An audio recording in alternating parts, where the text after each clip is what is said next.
नमस्कार दोस्तों, एक बार फिर से आपका स्वागत है फन स्टडी में। मैं हूं यश और हम कंटिन्यू करेंगे अपनी इतिहास की श्रृंखला को, हिस्ट्री की सीरीज को, जिसमें हम कक्षा 9वीं के इतिहास को पढ़ रहे थे, जिसमें हमने तीसरे अध्याय को शुरू किया था और हमने पिछली वीडियो में इसकी तीसरी रूपरेखा को समझा था, जो कि जिसका शीर्षक था नास्तियों का विश्व दृष्टिकोण। तो हमने नास्तियों के विश्व दृष्टिकोण को समझ लिया था। अब आज हम इसकी अगली रूपरेखा को समझने वाले हैं, जिसका शीर्षक है नाजी जर्मनी में युवाओं की स्थिति, यूथ इन नाजी जर्मनी। तो चलिए बिना टाइम को वेस्ट किए, बिना वक्त को जाया किए शुरू करते हैं। Hitler was fanatically interested in the youth of the country. He felt that a strong Nazi society could be established only by teaching children Nazi ideology. This required a control over the child both inside and outside school. तो युवाओं में Hitler की दिलचस्पी जुनून की हद तक पहुंच चुकी थी। उसका मानना था कि एक शक्तिशाली नाजी समाज की स्थापना के लिए बच्चों को नाजी विचारधारा की भुट्टी पिलाना बहुत ही जरूरी है, बहुत ही आवश्यक है। इसके लिए स्कूल के भीतर और बाहर दोनों जगह बच्चों पर पूरा नियंत्रण आवश्यक था। हिटलर एक नया समाज स्थापित करना चाहता था। नाजी समाज जो है वो एक नए तरीके से, एक नए सिरे से स्थापित करना चाहता था। इसके लिए उसका मानना था कि जो स्कूली शिक्षा है बच्चों कि स्कूली शिक्षा में बहुत ज़्यादा परिवर्तन की जरूरत है। और नासी जो आइडियोलॉजी है, नासी जो आदर्श है, नासी जो विचारधारा है, उसको बच्चों के भीतर भरने की बहुत ज़्यादा यहाँ पर आवश्यकता है नासी समाज को स्थापना के लिए, जैसा कि वह चाहता था। What happened in schools under Nazism? All schools were cleansed and purified. This meant that teachers who were Jews or seen as politically unreliable were dismissed. Children were first segregated. Germans and Jews should not sit together or play together. Subsequently, undesirable children, Jews, the physically handicapped, gypsies, were thrown out of schools. And finally, in the 1940s, they were taken to the gas chambers. नाज़ीवाद के दौरान स्कूलों में आखिर हो क्या रहा था? तमाम स्कूलों में सफाई और शुद्धिकरण की मुहिम चलाई गई थी। यहूदी या राजनीतिक रूप से अविश्वसनीय दिखाई देने वाले शिक्षकों को पहली नौकरी से हटाया गया और बाद में उन्हें मौत के घाट उतार दिया गया। बच्चों को अलग अलग बिठाया जाने लगा। जर्मन और यहूदी बच्चे एक साथ ना तो बैठ सकते थे और ना ही खेल कूद कर सकते थे। बाद में अवांछित बच्चों को यानी यहूदियों, जिप्सियों के बच्चों और विकलांग बच्चों को स्कूलों से निकाल दिया गया। 40 के दशक में तो उन्हें भी गैस के चैम्बरों में झोंक दिया गया। तो यहाँ पर हम देख सकते हैं कि किस तरीके से स्कूलों में जो बाकी बच्चे कुछ अवांछित जो वर्ग जो अवांछित वर्ग माना जाता था नास्तियों के द्वारा, उसका सफाया शुरू हो गया था। बच्चों को अलग थलग कर दिया गया था। ज्यूज और जर्मन्स को अलग अलग बिठाया जाता था। नाजीज जो थे उनको अलग किया गया ज्यूज से, और उनके बीच नफरत भरी गई। और जो टीचर्स भी थे वहाँ के, जो पॉलिटिकली अनरिलायबल थे, उनको हटा दिया गया और मौत की घाट भी उतार दिया गया। Good German children were subjected to a process of Nazi schooling, a prolonged period of ideological training. School textbooks were written. Racial science was introduced to justify Nazi ideas of race. Stereotypes about Jews were popularized even through maths classes. Children were taught to be loyal and submissive, hate Jews, and worship Hitler. Even the function of sports was to nurture a spirit of violence and aggression among children. Hitler believed that boxing could make children iron-hearted, strong, and masculine. अच्छे German बच्चों को Nazi शिक्षा प्रक्रिया से गुजरना पड़ता था। वह विचारधारात्मक प्रशिक्षण की एक लंबी प्रक्रिया थी। स्कूली पाठ्य पुस्तकों को नए सिरे से लिख दिया गया। नस्ल के बारे में प्रचारित नासी विचारों को सही ठहराने के लिए नस्ल विज्ञान के नाम से एक नया विषय पाठ्यक्रम में शामिल किया गया। और तो और गणित की कक्षाओं में भी यहूदियों की एक खास छवि गढ़ने की कोशिश की जाती थी।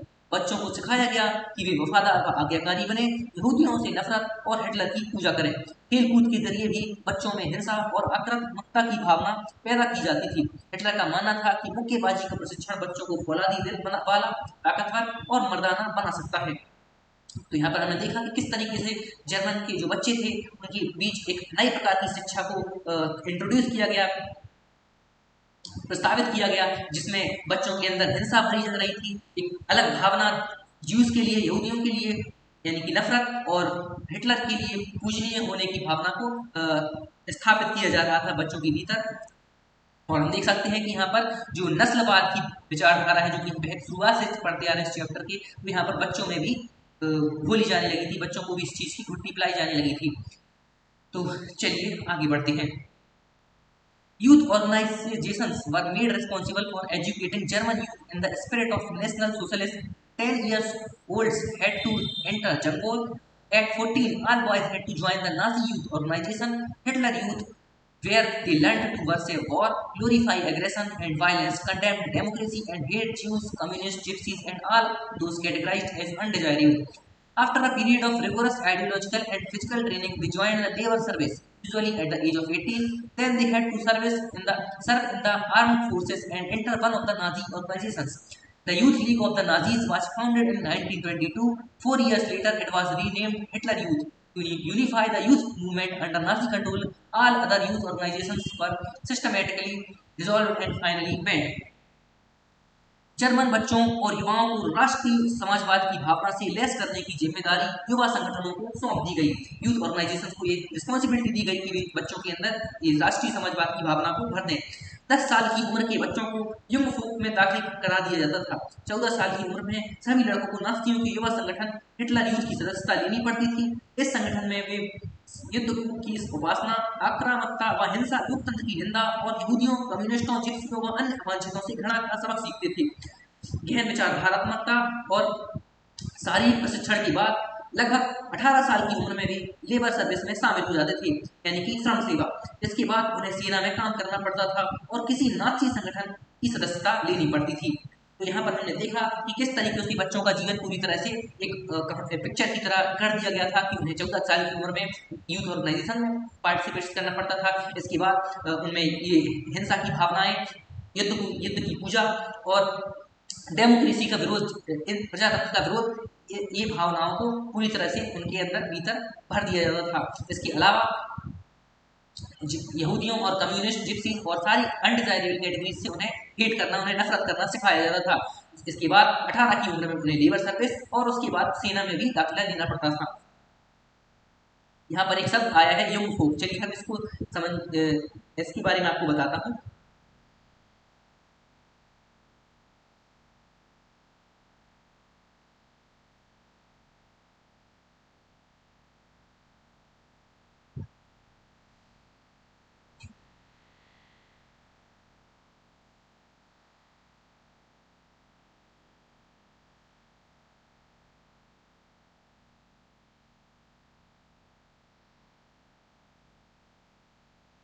हाँ, तो यहाँ पर ये जुंगबोक नामक शब्द लिखा हुआ है, इसको युंगबोक पढ़ा जाता है। तो इसका मतलब होता था यंग पीपल, यानी कि जवान लोग या जवान बच्चे, ये कहा जा सकता है। जंगबोक का मतलब ये होता है। चलिए आगे बढ़ते हैं। यहाँ पर आप कुछ तस्वीरें देख सकते हैं जिनमें किस तरीके से बच्चों को हिंसा का शिकार बनाया जाता है, हिंसा उनके अंदर भरी जाती थी। यहाँ पर आप देख सकते हैं पिक्चर्स के जरिए दिखाया गया है ये लेबर्स करते हुए, और ये यहाँ पर फिर उनको सोल्जर्स बना दिया जाता था। 18 साल की उम्र के बाद लेबर्स और सोल्जर यानी आर्मी की प्रक्रिया में शामिल कर दिया जाता। चलिए आगे बढ़ते हैं। हमारी अगली रूपरेखा है the Nazi cult of motherhood, यानी कि मातृत्व की नाजी सोच। तो मातृत्व की नाजी सोच क्या थी, चलिए इसको समझते हैं। Children in Nazi Germany were repeatedly told that women were radically different from men. The fight for equal rights for men and women that had become part of democratic struggles everywhere was wrong, and it would destroy society. While boys were taught to be aggressive, masculine, and steel-hearted, girls were told that they had to become good mothers and rear pure-blooded Aryan children. Girls had to maintain the purity of the race, distance themselves from Jews, look after the home, and teach their children Nazi values. They had to be the bearers of the Aryan culture and race. तो Nazi Germany में प्रत्येक बच्चे को बार बार यह बताया जाता था कि औरतें बुनियादी तौर पर मर्दों से भिन्न होती हैं। उन्हें समझाया जाता था कि मर्द के लिए समान अधिकारों का संघर्ष गलत है, यह समाज को नष्ट कर देगा। इसी आधार पर लड़कों को आक्रामक, मर्दाना और पत्थर दिल होना सिखाया जाता था, जबकि लड़कियों को यह कहा जाता था कि उनका फर्ज एक अच्छी माँ बनना और शुद्ध आर्य रक्त वाले बच्चों को जन्म देना और उनका पालन पोषण करना है। नस्ल की शुद्धता बनाए रखने, यहूदियों से दूर रहने, घर संभालने और बच्चों को नाजी मूल्य मान्यताओं की शिक्षा देने का दायित्व उन्हें ही सौंप दिया गया था। आर्य संस्कृति और नस्ल की ध्वजवाहक वही थी। तो यहाँ पर हमने देखा कि कैसे एक तरह की इनइक्वालिटी, एक तरह की असमानता यहाँ पर जर्मनी में पनप गई थी, और जिसे मातृत्व की नास्तिक सोच कहा जाता है। और इसमें हमने देखा कि किस तरीके से वुमेन्स को केवल और केवल बच्चों की पालन पोषण, उनको बच्चों को पैदा करना, और वो भी आर्यन बच्चों को पैदा करना, आर्य बच्चों को पैदा करना, इसकी जिम्मेदारी सौंप दी गई, और यही उनके लिए सबसे महत्वपूर्ण कार्य बताया गया है, यही उनकी जिम्मेदारी बताई गई है। चलिए आगे बढ़ते हैं। In 1933, Hitler said, "In my state, that mother is the most important citizen." But in Nazi Germany, all mothers were not treated equally. Women who were racially undesirable children were punished, and those who produced racially desirable children were awarded. They were given favored treatment in hospitals and were also entitled to concessions in shop and on theatre tickets and railway fares. To encourage women to produce many children, honor crosses were awarded. A bronze cross was given for 4 children, silver for 6, and gold for 8 or more. All Aryan women who deviated from the prescribed code of conduct were publicly condemned and severely punished. Those who maintained contact with Jews, Poles, and Russians were paraded through the town with shaved heads, blackened faces, and placards hanging around their necks, announcing, "I have sullied the honor of the nation." Many received jail sentences and lost civic honor as well as their husbands and families for this criminal offense. 1933 में Hitler ने कहा था, "मेरे राज्य की सबसे महत्वपूर्ण नागरिक माँ है।" लेकिन नाजी जर्मनी में सारी माताओं के साथ भी एक जैसा बर्ताव नहीं होता था। यहाँ पर माताओं में भी भेदभाव था। जो औरतें नस्ली तौर पर अवांछित बच्चों को जन्म देती थी, उन्हें दंडित किया जाता था।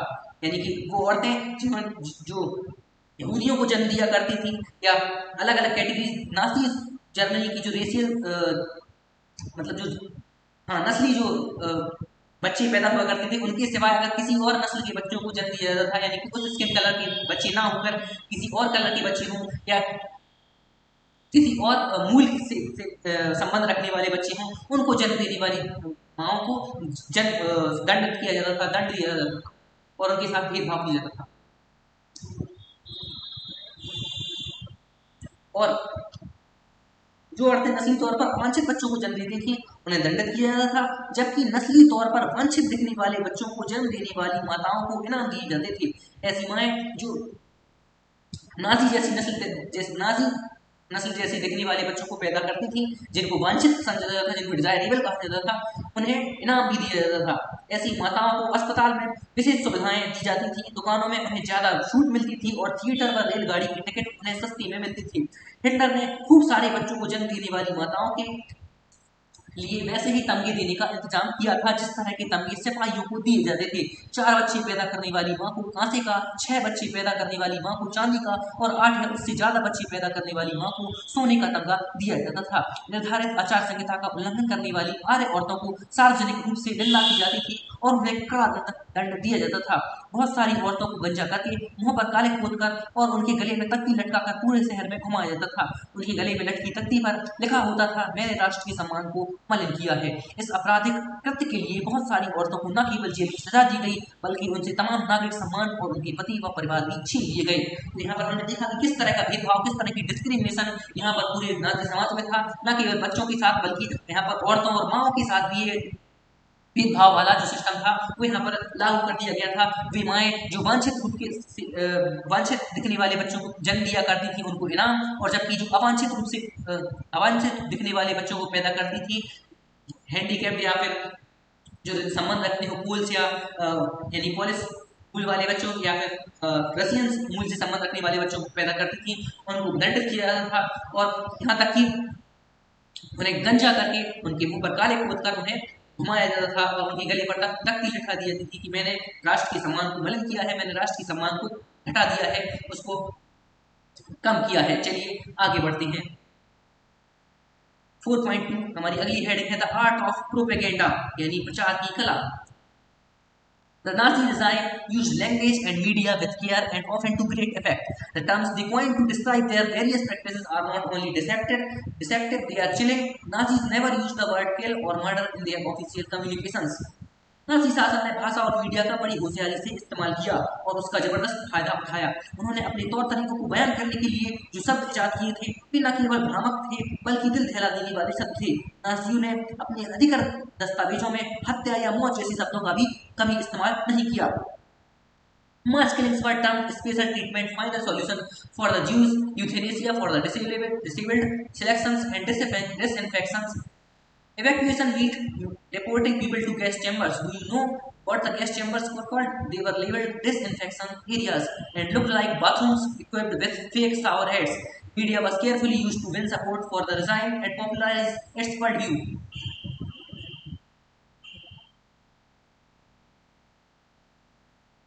हेलो,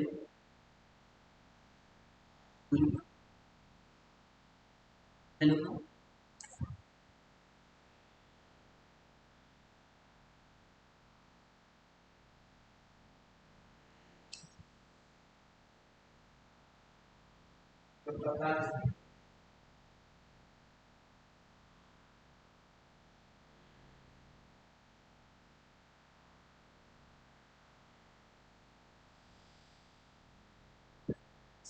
हमारे ख्याल से यहाँ पर गर्ल्स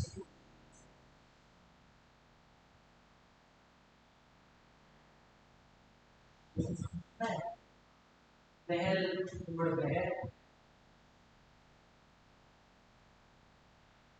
महल रोड नहीं है जहाँ पर हम लोग आके लाए थे, वहीं पे है जहाँ पे वो बीच में बीच सड़क पे बंद करना था, जहाँ से बोलते थे तालाब के लिए।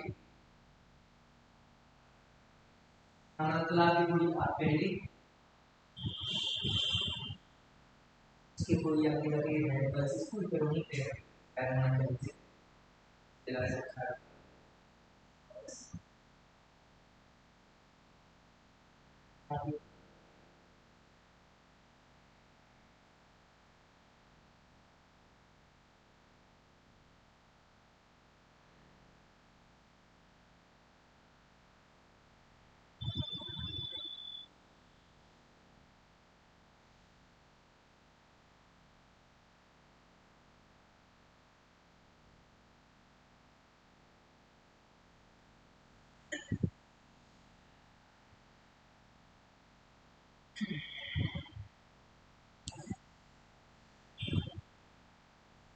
तो हम पढ़ रहे थे।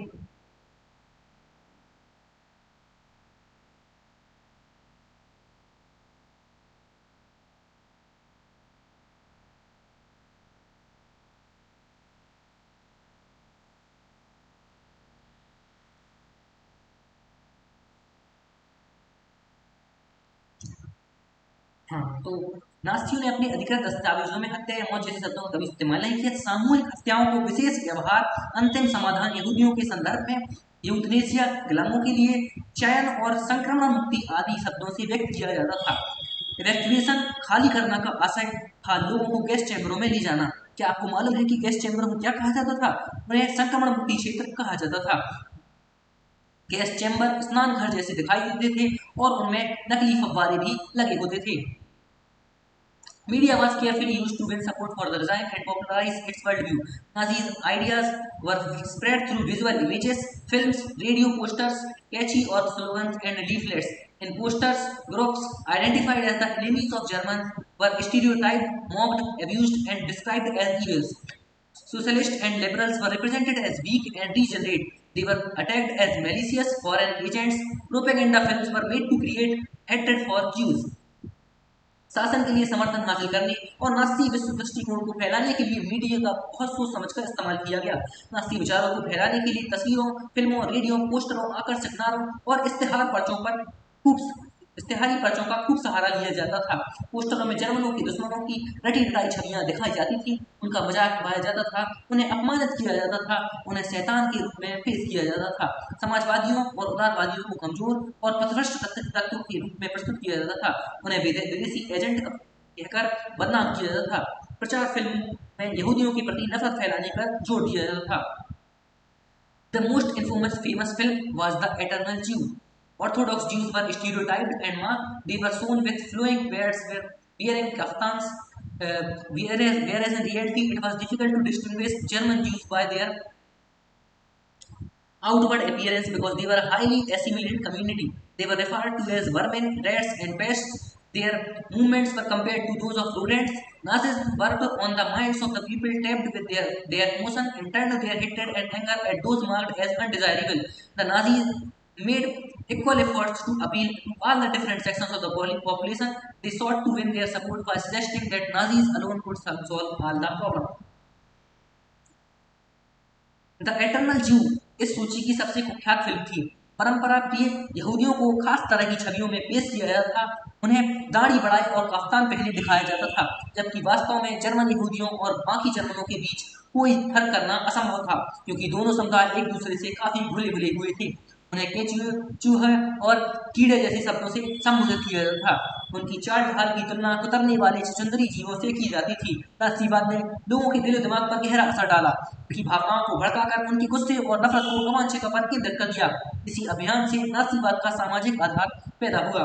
नासियों ने आबादी के सभी हिस्सों को आकर्षित करने के लिए प्रयास किए। पूरे समाज को अपनी तरफ आकर्षित करने के लिए उन्होंने लोगों को इस बात का एहसास कराया कि उनकी समस्याओं को सिर्फ नासी ही हल कर सकते हैं। तो यहाँ पर हमने देखा कि किस तरह से नाजियों ने लोगों के बीच प्रचार की कला की इस्तेमाल करके हिंसा और घृणा की भावना को भर दिया। लोगों के बीच यहूदियों के लिए और अलग अलग अनडिजायरेबल अवांछित लोगों के लिए घृणा पैदा कर दी। उन्होंने पिक्चर्स यानी फिल्म्स का यूज किया, पोस्टर्स, फिल्म्स, वीडियो और इमेजेस का इस्तेमाल किया लोगों को बदनाम करने के लिए और नाजीज को महान दिखाने के लिए। चलिए हम अगली रूपरेखा पर आ पहुंचे हैं, जिसका शीर्षक है ordinary people and the crimes against humanity. तो चलिए इसको पढ़ते हैं।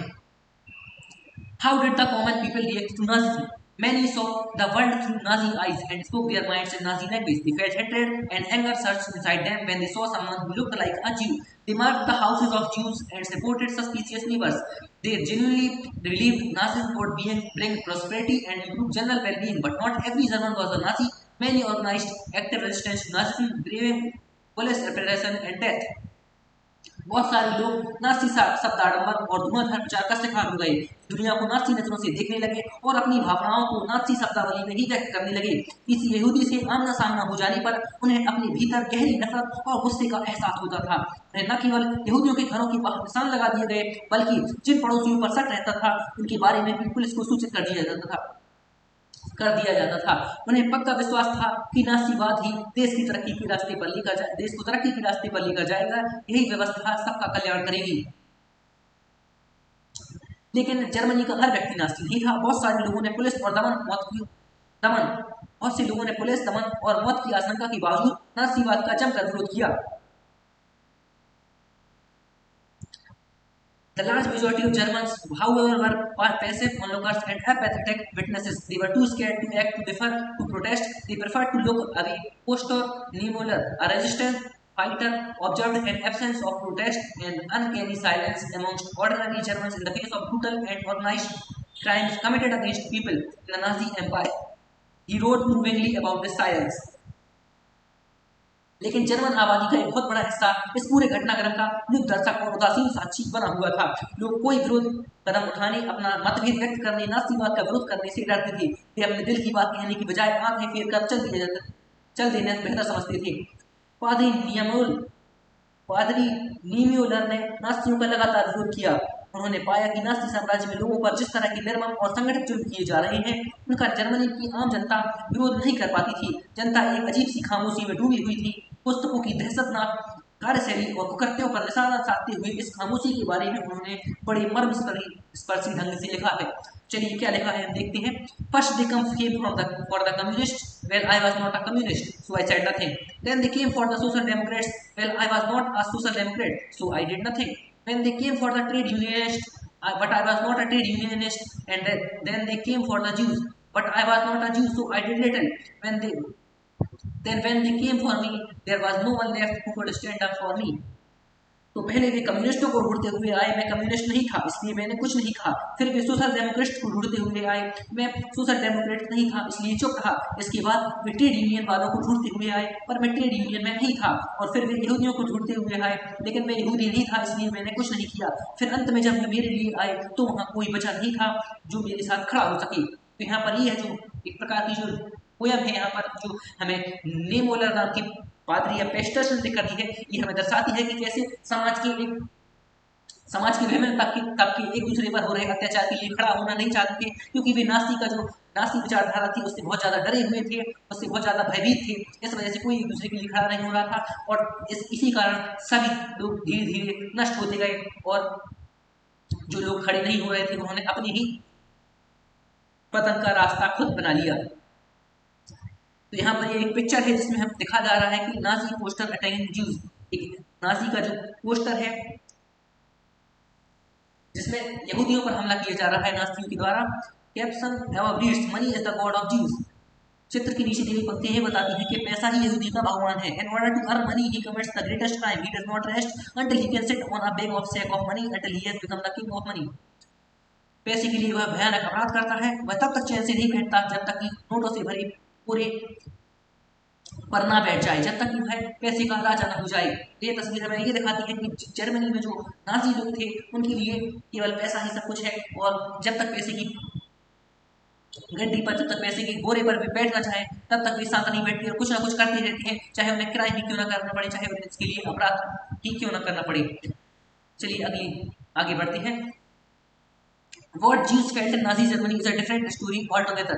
Charlotte Beard secretly recorded people's dreams in her diary and later published them in a highly disconcerting book called The Third Reich of Dreams. She describes how Jews themselves began believing in the Nazi stereotypes about them. They dreamed of their hognose noses, black hair and eyes, Jewish looks and body movements. The stereotypical images publicized in the Nazi press haunted the Jews. They troubled them even in their dreams. Jews died many deaths even before they reached the gas chamber.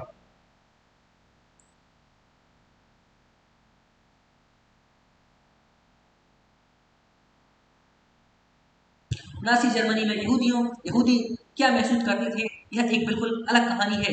Charlotte बेराट ने अपनी diary में लोगों के सपनों को चोरी छिपे दर्ज किया था। बाद में उन्हें अपनी इस डायरी को पुस्तक के रूप में प्रकाशित किया।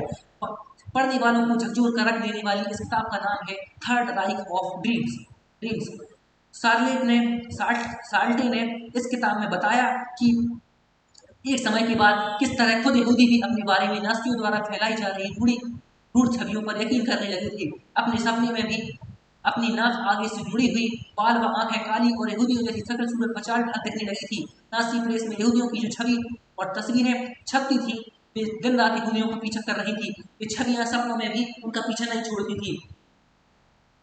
बहुत सारे यहूदी गैस चैम्बर में पहुंचने से पहले ही दम तोड़ गए। यानी गैस चैम्बर तक जब तक उनको पहुंचा जाता था, कई सारे यहूदी वहां तक पहुंचने से पहले ही खुद ही डर के मारे या जो भी खौफ उस दहशत के मारे खुद ही दम तोड़ देते थे और मर जाते थे। यहाँ पर ये जो तस्वीर है ये गैस चैम्बर की तस्वीर है यहाँ पर, और ये हमारे सामने शार्लोट बेड जिन्होंने उस कठिन समय में भी ऐसी कहानियों को अपनी किताब में जमा किया और किताब के रूप में पब्लिश भी किया, प्रकाशित भी किया। चलिए आगे बढ़ते हैं। हमारी अगली रूपरेखा है नॉलेज अबाउट द होलोकॉस्ट, यानी महाध्वंस के बारे में जानकारियां। ये हमारी आज की आखिरी रूपरेखा का हिस्सा है और यहाँ पर हमारा अध्याय समाप्त हो जाएगा। चलिए, information about Nazi practices had trickled out of Germany during the last years of their time, but it was only after the war ended and Germany was defeated that the world came to realize the horrors of what had happened. While the Germans were preoccupied with their own plight as a defeated nation emerging out of the rubble, the Jews wanted the world to remember the atrocities and suffering they had endured during the Nazi killing operations, also called the Holocaust. Holocaust का मतलब होता है महाध्वंस। At its height, a ghetto inhabitant had said to another that he wanted to outlive the war just for half an hour. Presumably, he meant that he wanted to be able to tell the world about what happened in Nazi Germany. This indomitable spirit to bear witness and to preserve the documents can be seen in many ghetto and camp inhabitants who wrote diaries, kept notebooks, and created archives. On the other hand, when the war seemed lost, the Nazi leadership distributed petrol to its functionaries to destroy all incriminating evidence available in offices. नासी तरीकों की जानकारी नासी शासन के आखिरी सालों में रिस कर जर्मनी से बाहर जाने लगी थी, लेकिन वहाँ कितना भीषण रक्तपात और बर्बर दमन हुआ था इसका असली अंदाजा दुनिया को युद्ध खत्म होने के और जर्मनी के हार जाने के बाद ही पता लग पाया। जर्मन समाज तो मलबे में दबे एक पराजित राष्ट्र के रूप में अपनी दुर्दशा से दुखी था, लेकिन यहूदी भी चाहते थे कि दुनिया उन भीषण अत्याचारों और पीड़ाओं को याद रखे जो उन्होंने नास्ती कत्लेआम में झेली थी। इन्हीं कत्लेआमों को महाध्वंस या होलोकॉस्ट कहा जाता है। जब दमन चक्र अपने शिखर पर था, उन्हीं दिनों पर एक यहूदी टोले में रहने वाले एक आदमी ने अपनी साथी से कहा था कि वह युद्ध के बाद सिर्फ आधा घंटा और जीना चाहता था। शायद वह दुनिया को यह बताकर जाना चाहता था कि नाज़ी जर्मनी में क्या क्या हो रहा था। जो कुछ हुआ उसकी गवाही देने और जो भी दस्तावेज हाथ आए उन्हें बचाए रखने की यह अदम्य चाह घेटी और कैंपों में नरकी जीवन भोगने वालों में बहुत गहरे तौर पर देखी जा सकती है।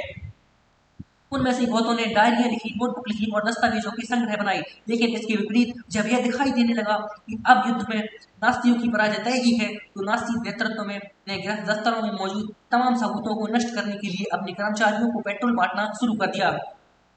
यहाँ पर हमने देखा कि किस तरीके से पूरे विश्व को इस भयंकर रक्तपात, इस बर्बर दृश्य की एक छवि दिखाने के लिए लोग वहां पर बेचैन थे युद्ध के खत्म होने के बाद, और जगह जगह से लोग जुटा रहे थे जानकारी। इस पूरे जो नाजी एम्पायर था, ये जो पूरे नाजी सिस्टम हमारा बनाया था, उसको उजागर करना चाहते थे विश्व के सामने कई सारे लोग। यहाँ पर हमने इसको देखा और चलिए आगे बढ़ते हैं। Yet the history and the memory of the Holocaust live on in memoirs, fictions, documentaries, poetry, memorials, and museums in many parts of the world today. These are a tribute to those who resisted it, an embarrassing reminder to those who collaborated, and a warning to those who watched in silence. दुनिया के बहुत सारे हिस्सों में स्मृति लेखों, साहित्य, वृत्त चित्रों, शायरी, स्मारकों और संग्रहालयों ने इस महाध्वंस का इतिहास और स्मृति आज भी जिंदा है। ये सारी चीजें उन लोगों के लिए एक श्रद्धांजलि है जिन्होंने इन स्याह दिनों में भी विरोध का साहस दिखाया। उन लोगों के लिए भी ये सारी बातें शर्मनाक यादगार हैं जिन्होंने ये जुल्म ढाए, और उनकी ये चेतावनी की आवाजें हैं जो खामोशी से सब कुछ देखते रहे। तो ये यहाँ पर हमारी नाजीज और हिटलर की स्टोरी का दी एंड हो चुका है, और मुझे आशा है कि आपको सारी चीज़ें स्पष्ट रूप से समझ में आई होंगी। कोई संशय आपको रह जाती है, आप कमेंट सेक्शन में पूछ सकते हैं। और हमने समझा कि किस तरीके का बर्बरपूर्ण व्यवहार यहाँ पर यहूदियों के साथ हुआ, और एक तानाशाह की कहानी को हमने जाना, उसका नाम था एडोल्फ हिटलर, और जर्मनी की हमने इतिहास को भी यहाँ पर गहराई से समझने की कोशिश की। तो बहुत बहुत धन्यवाद ये वीडियो देखने के लिए, और इस वीडियो को शेयर कीजिए अपने दोस्तों के साथ, अपने रिश्तेदारों के साथ। अगर ये वीडियो आपको थोड़ी भी जानकारी पूर्ण लगी हो, थोड़ी भी इन्फॉर्मेटिव लगी हो, बनी रहिए फन स्टडी के साथ। बहुत बहुत धन्यवाद।